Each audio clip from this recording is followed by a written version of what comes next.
Bismillahirrahmanirrahim. Assalamualaikum warahmatullahi wabarakatuh. Waalaikumsalam warahmatullahi wabarakatuh. Alhamdulillahirrahmanirrahim. Puji syukur kehadirat Allah Subhanahu wa Ta'ala, Tuhan semesta alam, yang tentu syukur alhamdulillah atas karunia-Nya, rahmat-Nya kita masih dapat hidup hingga hari ini. Pastinya pemirsa, ini sebuah nikmat yang sungguh luar biasa, karena sejatinya mungkin kita melihat ada beberapa kabar kawan, kerabat ataupun saudara-saudara kita yang sudah menghadap Allah Subhanahu wa Ta'ala, dan kita masih diberikan kesempatan oleh Allah untuk bertaubat dan meningkatkan amal ibadah kita. Subhanallah, ini adalah rizki yang paling besar untuk kita, Masya Allah. Dan tentu tak lupa juga salawat serta salam adalah senantiasa kita haturkan keharibaan Nabi besar kita, Nabi akhir zaman, Nabi Muhammad Sallallahu Alaihi Wasallam. Pemirsa Televisi Muhammadiyah dimanapun Anda berada, bersama saya Irma Septiana, kita akan sama-sama menyaksikan program Inspirasi Sukses bersama Kausar Manajemen.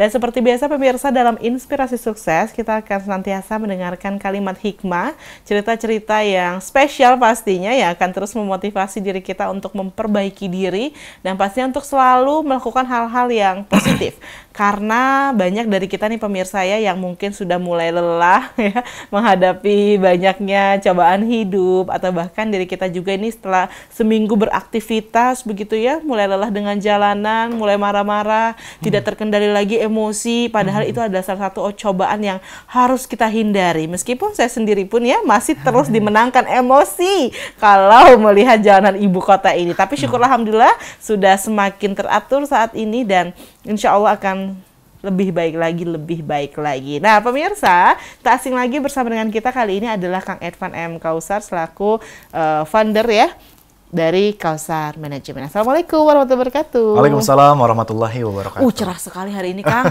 Senang loh saya melihat baju warna putih perpaduan dengan warna krem dihiasi dengan warna hitam. Masya Allah, kayak kue lapis ya.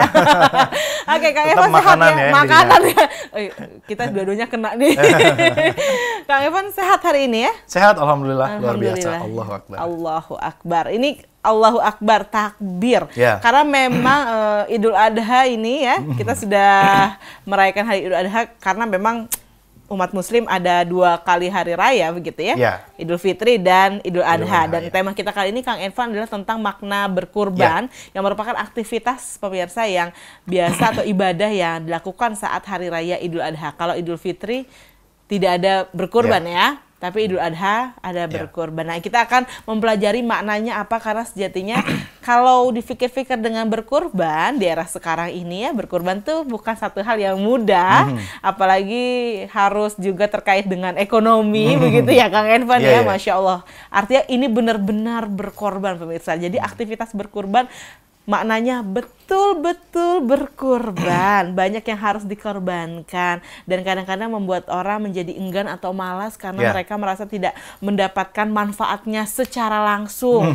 Nah, hal ini yang melatar belakangi banyaknya orang yang tidak mau berkurban. Tapi sebenarnya kalau menurut Kang Evan nih, berkurban itu satu hal yang wajib atau sunnah ya Kang Evan ya? Oke, kurban itu wajib atau sunnah gitu ya? Kalau saya belajar, bertanya, kemudian membaca berbagai literatur, berbagai surat di dalam Al-Quran, ternyata ulama itu terbagi 2 pendapat. Yang pertama mewajibkan, tapi ini golongan yang minoritas, jadi tidak terlalu banyak ulama yang mewajibkan. Yang kedua adalah sunnah. Jadi berkurban itu adalah sunnah yang dilakukan oleh Rasulullah SAW, dan kemudian menjadi pelajaran bagi kita untuk mengikuti hikmah dari Nabi Ibrahim alaihissalam. Dan sunnahnya adalah sunnah muakkadah. Jadi sunnah yang dianjurkan. Jadi sunnah yang kalau bisa lakuin deh gitu. Sudah dekatnya dengan wajib ya, kalau sunnah muakkad ya? Ya, udah dekat sama wajib. Jadi memang sebisa mungkin nih kita umat Islam setahun sekali kita korbankan harta kita, jiwa raga kita, apapun yang kita miliki untuk bisa kemudian berkurban hewan tentunya ya. Dan hewan yang dikurbankan pun hanya boleh 3 kan di dalam Islam. Yang pertama sapi, kemudian unta, ya sapi, kerbau dan sejenisnya. Kemudian yang kedua adalah unta. Jadi kalau di Mekah itu, di Madinah itu, para jamaah haji itu ke peternakan unta yang udah siap disembelih. Kemudian cara menyembelihnya pun beda dengan di kita, karena memang jumlahnya banyak. Itu unta. Kemudian yang ketiga adalah kambing atau domba. Kambing dan domba terbaik itu biasanya yang umurnya sekitar setahun lebih. Jadi kambing yang dianjurkan oleh Rasulullah SAW. Tadi kalau jamaah haji ini semuanya berkurban ya kayaknya ya? Ya, karena memang ini kan Idul Adha, atau orang memanggilnya Idul Kurban, atau Lebaran Haji. Iya, betul. Ya, Lebaran Kurban, Lebaran Haji. Karena memang ini adalah di bulan Zulhijjah, di mana orang-orang Allah perintahkan untuk mengorbankan, berkurban, mengorbankan hewan kurban. Dan ingat, itu kurban, artinya berkorban. Kita berkorban harta. Jadi ya, ini ujian keimanan untuk kita, manusia. Siap nggak berkorban, tapi uangnya kan sedikit. Ya mau nggak berkorban gitu. Ini kalau kalimatnya seperti ini nih, seperti sebenarnya nanti akan ada solusi-solusi yang akan disampaikan Kak Irfan nih. Ada cara-caranya bagaimana agar tetap bisa berkurban begitu ya. Betul. Oke, tapi dan tadi syaratnya juga orang itu udah mikirnya gini dulu Mbak Irma, udah harga dulu, harga sapi, harga makin kambing, naik, Kang Irfan. Dan itulah ujiannya. Makanya katanya pun korban. Mau nggak mengorbankan diri kita untuk Allah? Ya, maksudnya bukan diri kita yang dikorbankan, tapi apa yang kita miliki di dalam kehidupan ini kita korbankan. Oh, saya punya motor nih, tapi saya ingin cintanya Allah, karena tidak ada satu hal yang Allah cintai ketika Idul Kurban kecuali manusia berkorban kepada Allah. Nah, ya ujian keimanan, ujian keimanan. Dan semua orang saya rasa bisa berkurban. Banyak kok kita lihat di luar sana orang bisa merokok setiap hari, ya, kemudian bisa jalan-jalan ke luar negeri, tapi giliran kurban dia nggak bisa, bilangnya nggak punya uang. Jadi itu sebenarnya lebih ke mindset aja sih, lebih ke mindset. Dan ya kembali lagi, perintah Allah, anjuran dari Allah, ya bahkan sebagian ulama tadi saya bilang mewajibkan. Nah, kita berani nggak untuk mengorbankan itu gitu, mengorbankan harta kita. Berarti emang benar-benar kalau di Idul Kurban atau Idul Adha ini adalah ya ujian keimanan yang paling dekat dengan pengorbanan harta begitu ya. Betul, bahkan bukan harta sih. Korban keimanan, mengorbankan keimanan kita. Kalau kita yakin, maka kita kurbankan apa yang kita miliki. Jadi bukan hanya harta, keyakinan, ya. Kan kita mikirnya nanti uang saya habis. Nah, itu belum tauhid tuh. Atau nambah-nambah utang aja. Gitu ya kalau utang sih ya sebaiknya dihindari ya. Dihindari ya. Tapi kalau bisa, kita bisa kok berkurban dengan cara yang bahkan tanpa perlu menghutang. Bahkan kalau kita sholat Idul Adha, setiap sholat Idul Adha itu kita selalu mendengar imam biasanya membaca surat Al-Kautsar. Ya, inna a'tainal kautsar fasholli li rabbika wanhar inna syani'aka huwal abtar. Fasholli li rabbika wanhar. Dirikanlah sholat dan kemudian berkurbanlah. Makanya nama saya Kautsar dan Kautsar Management karena memang lahir di hari Idul Adha. Oh iya, itu dibalik nama Kautsar. Oh, Masya Allah. Jadi memang ya Idul Adha inilah tempat di mana kita berkurban, mengorbankan kepada Allah. Ini ujian keimanan. Dulu Nabi Ibrahim alaihissalam dengan Nabi Ismail itu bukan disuruh mengorbankan hewan awalnya, ya kan? Tapi mengorbankan diri. Karena pada waktu itu kalau kita melihat sejarah, berbagai agama di dunia ini punya ritual kurban.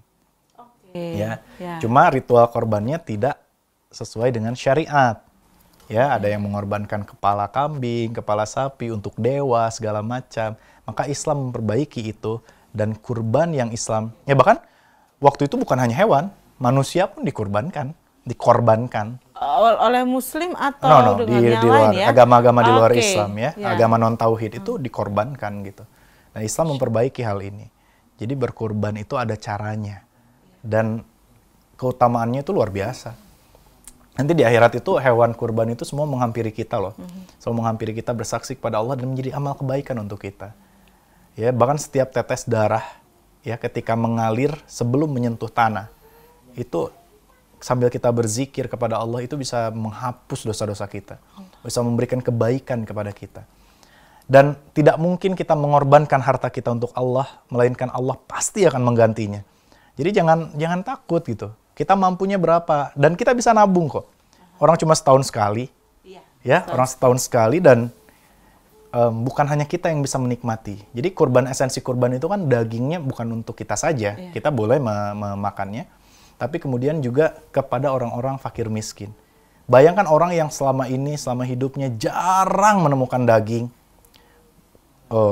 pengemis, ya, kemudian orang-orang tuna wisma yang nggak punya rumah, yang bahkan jangankan makan, rumah pun mereka nggak punya. Tapi kemudian kita berikan kebahagiaan setiap Idul Adha dengan memberikan mereka daging kurban. Bahkan kalau di internet saya pernah lihat eksperimen sosial di mana orang-orang yang baru berkurban, dia bagikan daging kurbannya Dan orang-orang itu betapa menikmatinya karena katanya baru seumur hidup baru makan 1 kali daging. Allahu Akbar. Nah, ini terharu ya ini. Oh, jadi subhanallah pemirsa, sejatinya memang berkurban itu betul setahun sekali, tapi susahnya itu seperti berkali-kali lipat. Ya, seringkali kita ketika mau kurban baru mikir ada uangnya nggak ya? Iya. Oh, nggak ada, akhirnya nggak kurban. Padahal kalau kita mikirnya dari besok setelah selesai hari tasyrik untuk Idul Adha berikutnya, cukup sangat cukup. Cukup ya. Karena cukup kan bukan beli satu sapi kan, satu sapi itu dibagi sekian ya, bagi 7 biasanya. Kemudian ya kambing itu bisa menabung dalam 1 tahun, insya Allah kita bisa. Dan ukurannya pun macam-macam kan ya? Iya, jadi harga pun sesuai dengan ukuran dan yang penting kita sesuai syariat dan yang paling penting adalah niat niat nggak kurban. Ini mengumpulkan niatnya nih gimana nih Kak Irfan? Apa yang harus memotivasi diri kita nih? Kita harus tahu keutamaannya. Kita harus tahu why-nya. Nanti di segmen berikutnya saya akan bercerita tentang kenapa Allah perintahkan Ibrahim dan Ismail untuk berkurban. Oke pemirsa, nah luar biasa sekali kan pemirsa ini kalau mengetahui tadi agama-agama non-tauhid bahkan mengorbankan dirinya sendiri dan subhanallah Islam telah menyempurnakannya dengan diganti berupa hewan. Apakah hal tersebut juga masih sulit bagi kita?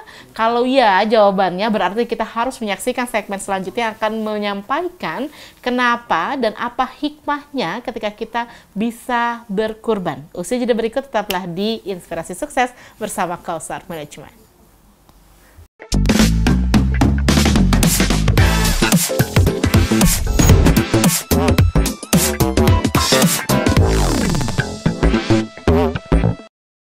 Spiritual, culture building, MC, outbound, dan storytelling.